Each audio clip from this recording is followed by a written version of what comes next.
Présidentielle 2022, Jean-Luc Mélenchon testera un « meeting immersif et olfactif » à Nantes le 16 janvier. 7h33, Macron avance vers l'élection. Emmanuel Macron lève peu à peu les doutes sur sa future candidature à l'élection présidentielle.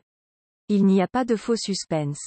J'ai envie, a-t-il déclaré mardi dans un échange avec les lecteurs du Parisien aujourd'hui en France, tout en ajoutant que sa décision était en train de se consolider, mais pas encore complètement sûre. Dès qu'il y aura les conditions sanitaires qui le permettent et que j'aurai clarifié ce sujet, en moi-même et par rapport à l'équation politique, je dirai ce qu'il en est, a-t-il assuré. Ses opposants le taclent après ses propos sur non-vaccinés.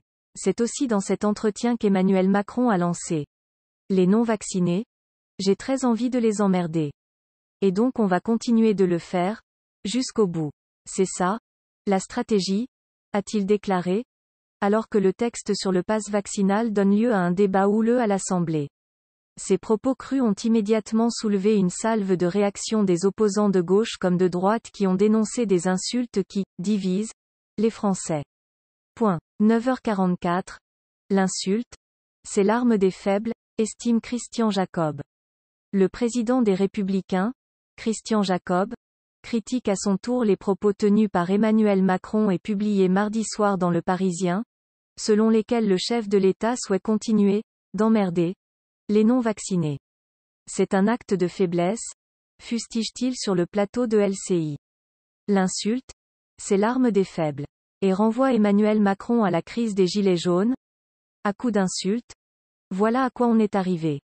Édouard Philippe et Emmanuel Macron avaient réussi à mettre le feu sur tous les ronds-points de France.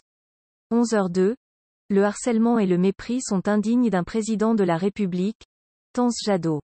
Sur Twitter, Yannick Jadot critique à nouveau les propos tenus par Emmanuel Macron et publiés mardi soir dans Le Parisien, selon lesquels le chef de l'État souhaite continuer d'emmerder les non-vaccinés.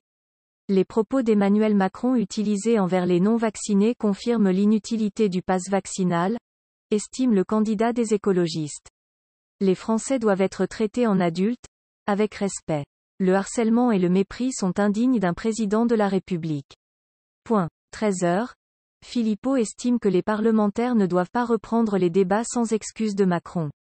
Fermement opposé au pass vaccinal, le candidat des Patriotes, Florian Philippot, appelle les parlementaires à ne pas reprendre les débats sur l'instauration du pass vaccinal, NDLR, tant que Macron n'aura pas présenté ses excuses au pays. Le chef de l'État a indiqué qu'il continuerait emmerder les non-vaccinés. Faites-vous respecter enfin, demande Florian Philippot aux élus. Faites respecter les Français.